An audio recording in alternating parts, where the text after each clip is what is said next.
Immediately, the president added a big disappointment. I'm sure you'll agree with me that Bill Barr acted properly in following Justice Department rules against disclosing an ongoing criminal investigation.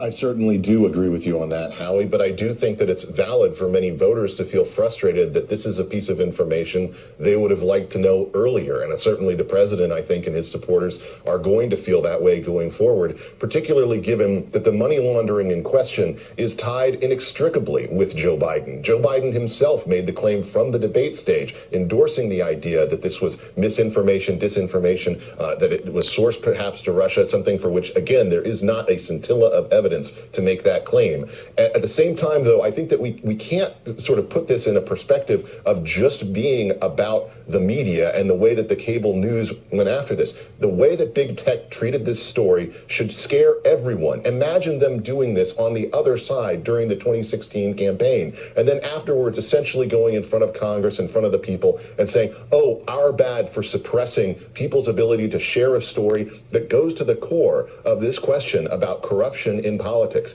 That should be something of concern to all of us.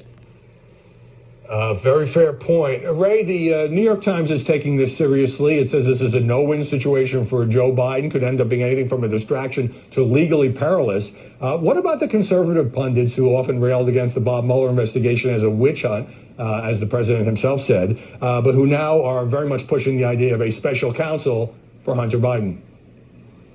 Well, we only have to look back. This is a long, long time ago, so maybe a lot of people don't remember. But it's 2016 when the head of the FBI revealed that Hillary Clinton was under investigation 8 days before the election, but did not reveal that Donald Trump was under investigation. That set Democrat hair on fire, and it seems to be a question of whose ox is being gored.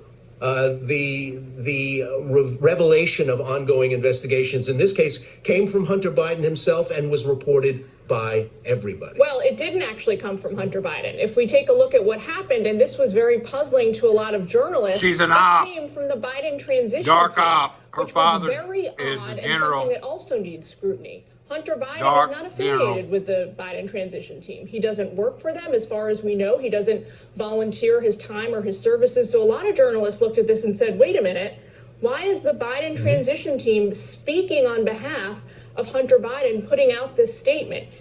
It's also... And Jillian, to follow up on that, Joe Biden had a press conference on Friday. None of the reporters he called on, they asked about the pandemic and other important matters, asked a question about his son's own statement put out by the transition office, as you say, being under federal criminal investigation. Can you imagine a President Trump news conference where this was a similar situation involving Don Jr. or Ivanka or Jared, and the question not being asked by any of the journalists who were recognized? Well, we did. Fox News did. Peter Doocy asked him about it. He didn't answer the question. All he would say was that he is proud of his son.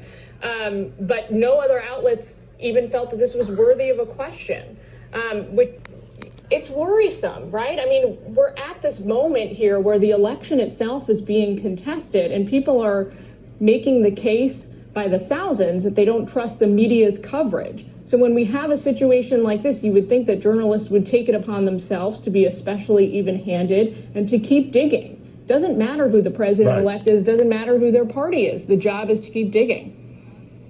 Right. Peter Doocy asked that question when the news conference was over as Joe Biden was walking away. Ben, is there some hypocrisy here among liberal commentators who breathlessly reported for years on the Russia investigation, on any question raised about any of President Trump's kids, who think that Donald Trump should be prosecuted once he leaves office, and now are saying, well, it's kind of unseemly and unfortunate that Hunter Biden was trading on the family name, but it's not really that important? The depths of hypocrisy here are impossible to